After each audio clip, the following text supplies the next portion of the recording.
This is the I'm Possible Project show, where we interview real people who have achieved incredible feats in the face of overwhelming odds, showing that impossible is just a state of mind and that anything is possible. I'm your host, Joshua Rivedal. Today, in episode 14, Puzzling, I talked to Susie Reynolds Reece. Let's jump right in. Susie is a friend of mine, actually, a friend from afar. She lives in Arkansas. I won't give you the town, but Susie is in Arkansas, and she is the big cheese in regards to suicide prevention in that state. She is running game. She is helping people out. She's an author. She's a mom. She is a survivor of suicide loss. She wears a lot of different hats and has a lot of talent, so I don't want to go too far in depth. So, Susie, thank you so very much for coming onto the show today. Thank you for having me. I really appreciate it. Now, I'd love to know, and I think our listeners would love to know a little bit more of a background on your life, where you've been, where you're going, the Susie Reynolds Reece experience. It's a hell of a ride, I can say that. No. So I started, I guess, a few years back, kind of examining my life, and that was rough because I've had one of those stories that you don't typically want to talk about for a long time. But so when I was little, just rough childhood. My mother is full Korean. She met my father, who was in the military in Korea. You know, they had one of those tumultuous love affairs where it was love at first sight, and didn't speak each other's language. And then, of course, you know, once they get married and realize that it's work, it was more than what they had really thought that they could handle. So she left pretty early on, so I didn't have a mother figure. And my father was still in the military, and we moved around quite a bit, didn't have a lot of strong familial ties. I had some grandparents who would come now every so often, and they'd watch me and spend some time with me. But outside of that, not a lot of really strong family. And he met a woman, and they dated for a little while and got married, and I hated her. Like, the minute I met her, I just didn't like her, didn't know why. I never really said anything, and he kind of snuck off, literally, and got married and came back, and that was it. And pretty soon after that, her true colors came out. She was extraordinarily abusive, just things that you see or hear about but can't necessarily imagine doing to a child.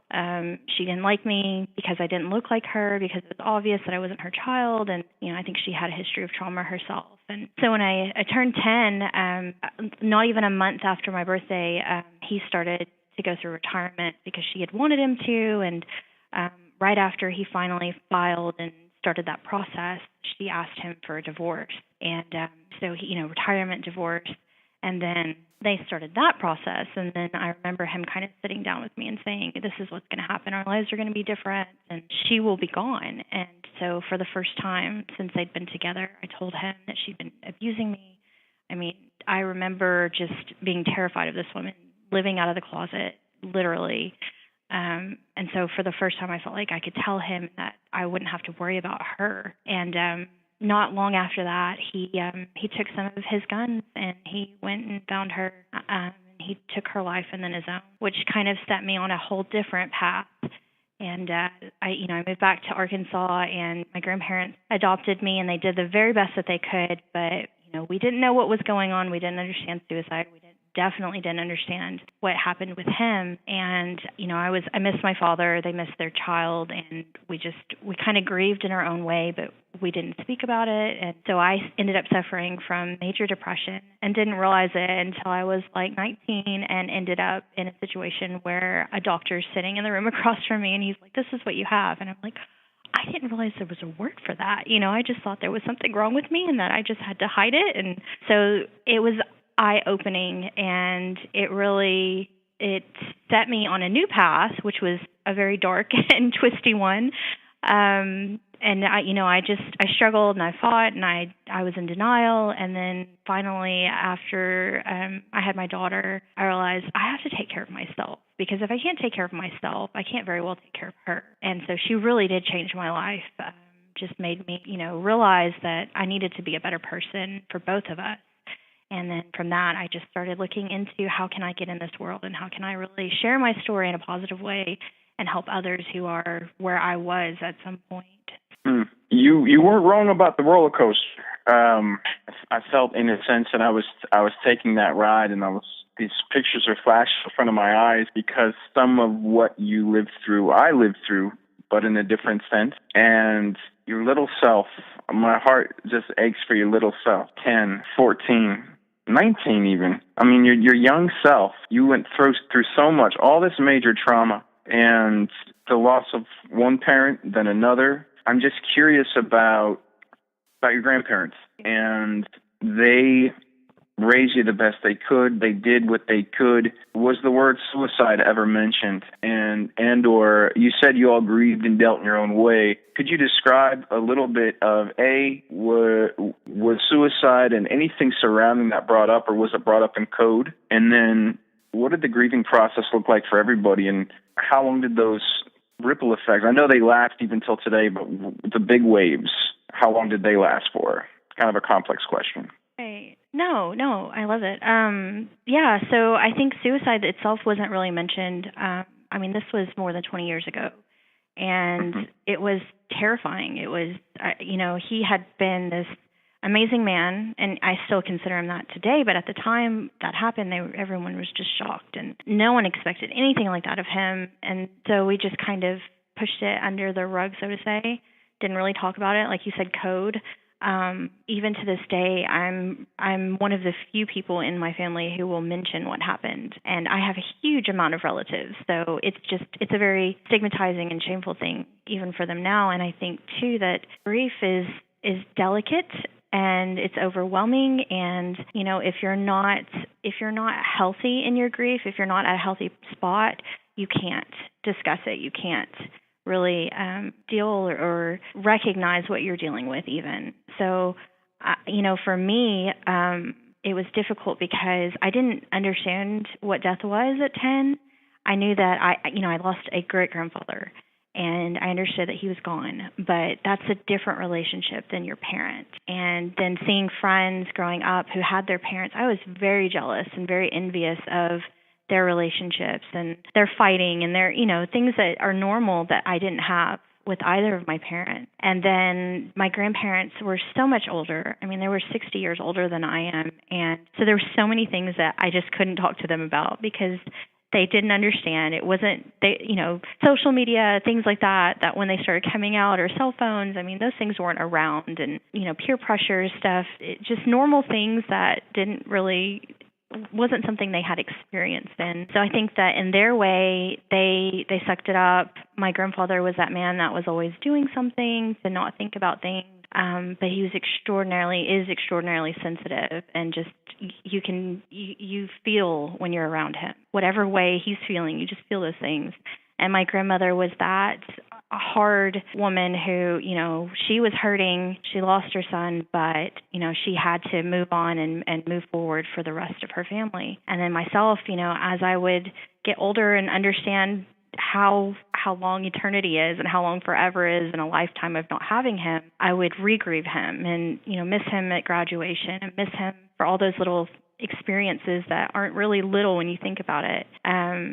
And so I sucked it up, and I did what everyone else was doing, and I tried not to talk about it, but it was awful. I was extraordinarily depressed, and no one knew it because straight A student, I volunteered, I did all of these things, but I was just doing things. I didn't know why. There was no, purpose behind what was going on. So a bit of a long answer to your question, so I hope that covers a few of them, though. Oh, gosh, yeah, it more than covered what I was asking, and you answered in a different way, but it opens no, nothing to be sorry about. It opens the door. Well, it's all about expectations. You can't have them, right? So expectations are what do my friends say? Expectations are the seeds of disappointment, right? So I'm no expectations and no disappointment. So in that time frame, 5th grade, 6th grade, through high school, college, what have you, you were forced into the home of relatives, of family, 60 years older than you, and in a sense they provided support, but they couldn't do the entire job, and there was, as you said, there was this unrelatability between the two of you, the two parties. So who, what, how became your support system during that time, if you had any at all? Right. I have a very strange support system. So my father was amazing, and people were just drawn to him. Charisma, I don't know. There's no way to really contain there's no right word for it. And so I had a few people that loved him, and because they loved him so much, they ended up, loving me. And there was a woman named Joan, and I think that I've mentioned her to you, and she's in Boston. But she kind of was that mentor, and she was that person that would say, you can do this. You can, more than normal, more than average, more than whatever your expectations are, you can do whatever you want. And she encouraged me. And I remember I always loved to write. Even before my father passed, I loved writing. My stories evolved a bit since then, but she sent me a journal, and it had some angels on the front, and in it just said, fill this, write, whatever you think, just sit down and write. And so I wrote constantly, everyday thoughts, poems, you name it. And even though she and I didn't speak regularly, it's periodically, that journal really did. It became kind of my consult, whatever you want to call it, my therapist. And I just put everything I could into it, and I carried them with me. I mean, I wrote on my arms, I wrote on my pants, I wrote everywhere. Mm-hmm. And I think that really helped me to understand how I was thinking and what I was thinking. And then it also gave me a glimpse into my past that I might not have had if I hadn't written, because I could see exactly what I was thinking on this exact day and time, and see how far I'd come or not come. And so for me, that truly was a saving grace. I can relate to that. I can relate to the writing. I mean, I happen to be a writer, but I think even if I wasn't, I think the power of journaling and writing things down, even if you're not great at putting down your thoughts, or even if you're not great at the English language, it doesn't really matter, or whatever language you speak, your first language, but it maps things out. It reveals patterns. There's so many benefits to it. And then, of course, just any sort of taking it to the next step, any sort of creativity, I think, is so incredibly helpful when going through traumatic experiences and when just going through the recovery and the grief process. I found creativity to be, it just engages a different side of the brain. So you had a very interesting and accidental support system, in a sense, as you were going through all this. Now, another thing I'm curious about, and you've alluded to some of this curiosity, and I'll preface this curiosity with, a lot of times when people who lose a member of their family or friend to suicide, as have I, I've also lost my father, as you know, and many of our listeners know, and my grandfather. When you lose somebody, a lot of times no one wants to say their name. No one wants to talk about them. It's a taboo subject. Sometimes it's family members, and sometimes the family members are the ones who want to speak out, and their surrounding community, neighbors, whomever, are afraid to touch that quote-unquote delicate topic. So I disagree with that approach. I think it's okay to talk about that human being, that person who's now passed, because it's important to remember the good attributes and the good things about them. With my own father, there's not many. He wasn't a nice person, but there are things to bring up about him that were positive. I'm curious about three things, and you'd already said a couple, but maybe just for just to be crystal clear for me and our listeners, what are three things about your father? What was your father's name, first of all? And then three things about your dad that you find admirable, beautiful memories, solid attributes, whatever you want to throw out there in those 3 bullet points. But your dad's name and 3 things about him that you remember. So his name was David Reynolds, and I agree with you. That's part of the reason that I like to use my full name to kind of keep him in everything that I do. He was the youngest first sergeant in the Army, and he was the first sergeant of the 3rd U.S. Infantry of the Old Guard. So that's the ceremonial unit for the Army. So anytime you see someone putting flags on Arlington Cemetery graves, he was the man that was in charge of that. He was also the first man on the first horse in the inaugural parade. So I remember seeing him at President Clinton's parade and how his men treated him. Ironically enough, he was also 6'6" and a bodybuilder, and so he looked very much like Superman. And a lot of people don't know that, but I thought he was Superman. I've seen him do some amazing things. So when we were at that inaugural parade, I don't know if you know this, but they use the Clydesdale horses, which are the huge horses, and they do not like going in the I can't think of the name, the stalls carrier or whatever. And I had a moment, but he was trying to fight with one of them to push it up in there after the parade, and this thing kicked him in the chest, and he fell back. And when he fell back, it trampled over him to get out of the way, and everyone just like gasped because they thought, oh my gosh, he's call the emergency. We don't know what to do. I mean, they thought he was going to die. So he gets up and he starts cussing and just like dusts himself off and walks off. Where everybody's just standing there like, what has just happened? Because it was amazing. I mean, those things are huge and they weigh so much, and he's livid. So I think that his strength was more than just his physical strength, because I'm not kidding. People from more than 20 years ago will find me even now and say, I've been looking for you because of your dad. And, he was that man that would drop everything and do something for anyone. He would drive 3 states away to pick you up if you needed him to, literally. He would go and, take off work so that he can go and help a buddy move a trailer out in the middle of the rain where there's frogs and snakes crawling all over them, and just amazing things. And I guess his heart was absolutely huge. And so it's kind of my hope that I can at least encompass that in some way for him. You certainly are.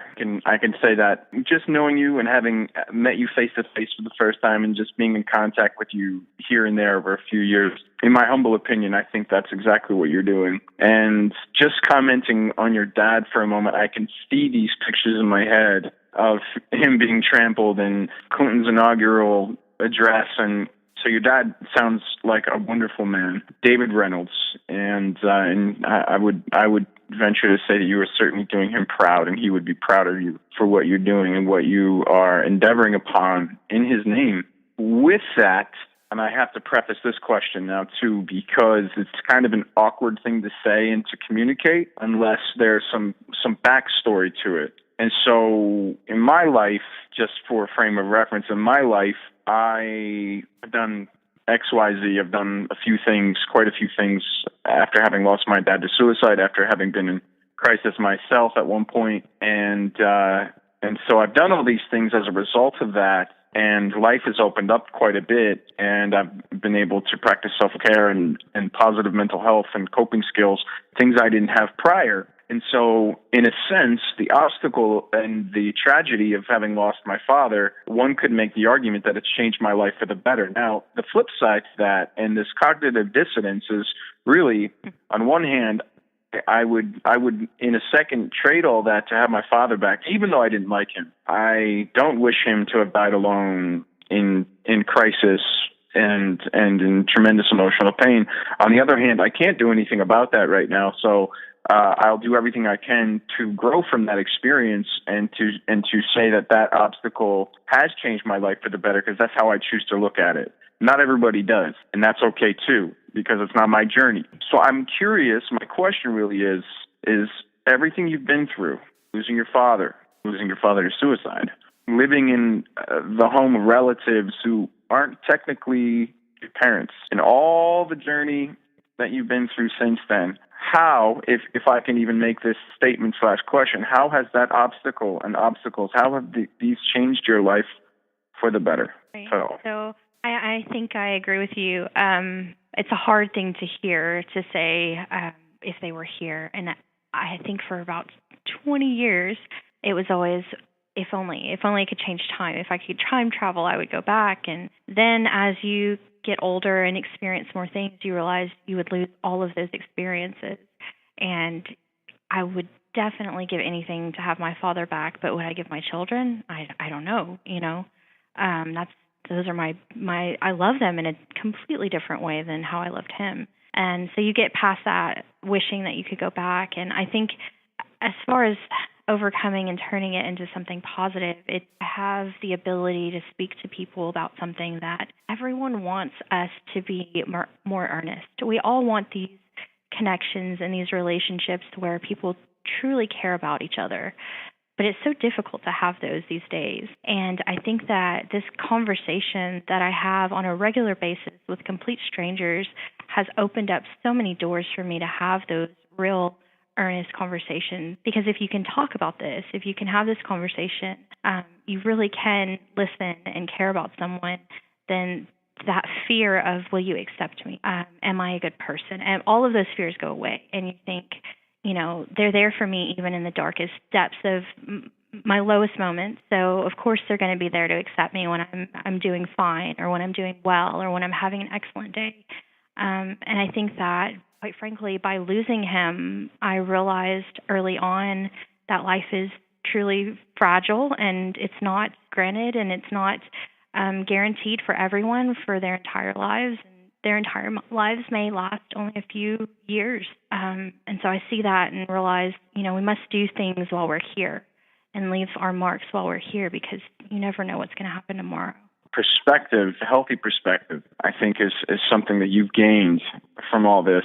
And then all those experiences too that are now accumulating, which we'll get to in a few, because I have some curiosities around where you're at now and how you're moving forward. But we've kind of gotten to the crux of what the show is about: turning liabilities into assets, lemons into lemonade, impossible to impossible. So we can cross that off the checklist, which is great. But I want to have some fun, because this stuff that we talk about on this show and in our chat right now, Susie, it's serious, it's deep. But sometimes It's cool to be surfacey too, and just to be silly and to be fun. So this is our quick fire round, and just fun questions, no right or wrong. Just a chance for the listeners to get to know another side of you and to smile with you and to laugh with you, hopefully, or maybe laugh at you. I might do that. We'll see. So let's just dive in. So Susie, what is your favorite word? I don't know. I think my word changes every day. So we'll say change. I like that word. Change is good. So conversely, what is your least favorite word? Perfect. Perfect. There's no such thing as perfect. Truly. I mean, if we're gonna get existential, I mean, even two of the same cars, two of the same screws, pieces to whatever. I mean, they're if you go down to their atomic level, I don't know. I'm trying to sound smart here. All right. Next question. If somebody decided to make a movie about Susie Reynolds Reece, where would this be on? This would be on, let's make it on AMC. Let's get cable national, okay? So if somebody decided to do an AMC television movie about Susie Reynolds Reece, who would play the title role? Oh, of course. Well, see, so me being Korean, I have to only choose an Asian actress, No. So I think before people would say Lucy Liu, but she doesn't look anything like me. I don't know. Not at all. No, I think, what is it, Jamie Chung? Is that her name? She might be cool. She seems pretty. Why not? Yeah. Okay. I don't know. Jamie Chung. No, we'll throw Jamie Chung in there. We'll throw Jamie Chung in there. Good. I'm at a loss right now. I have some tremendous theater actor friends that we could go with, but nobody's going to know who they are. So, you know what? Who we could do? That. Actually, who's Lea Salonga? I mean, she's Filipina, so it's not the right kind of Asian. You said Korean.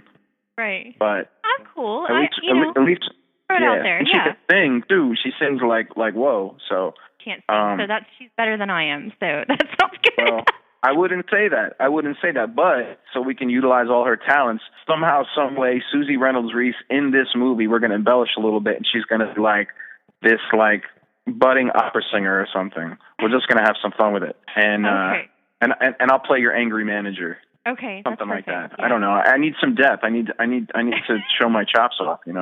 So there we go with that. All right. I like where this is going. You're going to get yourself an AMC TV movie. We'll see about that. Yeah, of course I'm down. I love it. Next question. I think we got two more. I think I'm going to go two more. Yeah. All right.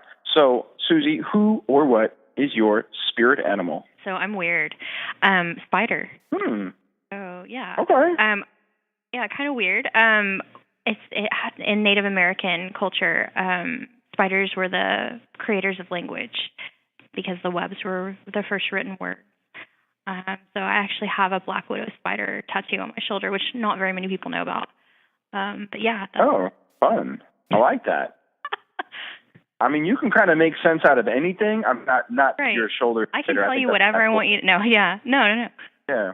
In Polish cultures, spiders were the first ones to make stone. I don't know. They invented the wheel. That's cool though. I lost it though. I lost steam with that terrible joke. You had me at the first one. All right. So last question, Susie. If heaven exists, what would you like to hear God say to you as you enter, or as you get kicked out? Well, it depends on where he's kicking me out to. So, no. Oh man, I think well done. That sounds pretty cool. I dig it. You guys cooking steaks together? Medium rare, well done? No, another bad joke. Terrible joke. My throne over there with the gold on it and the diamonds and stuff. Like, I like that. I like your heaven. Your heaven sounds great. Be like the heavenly pawn shop owner making dough.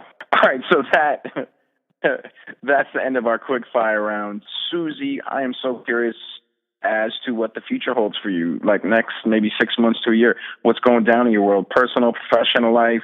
What's going down? Crazy things that I can't really talk about yet, but you're going to have to keep an eye out. So definitely in my more personal, somewhat professional life. So I work for CHI St. Vincent, and we're hiring some people, and I'm hoping that we'll start serving more of Arkansas and maybe even extend some of our services outside. So I'm just going to keep growing.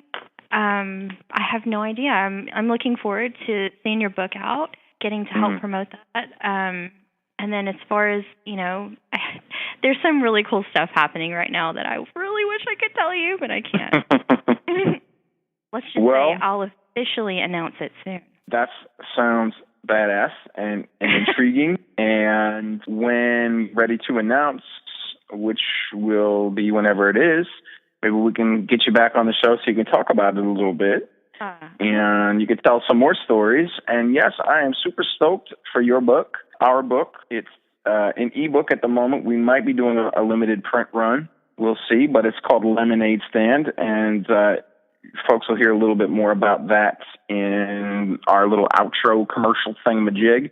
But you've got a great story in there, and I'm excited about it, and I'm excited for some stuff that we may or may not be doing. We'll definitely not the not part, but the may be doing will be cool. And I just know a little bit of what you got going on and the CHI St. Vincent stuff, and just everything you got going on in Arkansas. So I'm excited to see what's coming down the pike, and I'm really proud of you for everything that you're doing and who you become and who you choose to be, and just the difference that you're making in your corner of the world. So it's highly commendable. If folks want to get in touch with you to say hello, to check on what you got going down, if they can help, whatever the reason is there a good way or ways to do that? How might they be able to do that? They can add me on Facebook. Most of it's public anyway, so Susie Reynolds Reece on Facebook. I've got a website, susiereece.org, and then I actually started a nonprofit for suicide, and it's Suicide Prevention Allies. So you can find that online at suicidepreventionallies.org, or you can do Facebook /Suicide Prevention Allies. Fantastic. Wonderful. Susie, thank you so much for coming on again. This is really wonderful and a real pleasure and a real treat. Thank you. I really appreciate you asking me. I really enjoyed our conversation. You've been listening to the I'm Possible Project show with host Joshua Rivedal and guest Susie Reynolds Reece. I love sharing stories and how to turn impossible into I'm possible. If you want more inspirational stories, our second and third books are in pre-order right now. Changing Minds, Breaking Stigma, Achieving the Impossible, as well as Lemonade Stand. Both contain powerful stories of overcoming tremendous odds. When life gives you lemons, squeeze, add sugar, and pick up a copy of The I'm Possible Project. www.IamPossibleProject.com/pre-order. Thank you so much for tuning in. You're more than a community. you're part of the I'm Possible family. Until next time, sending you lots of love.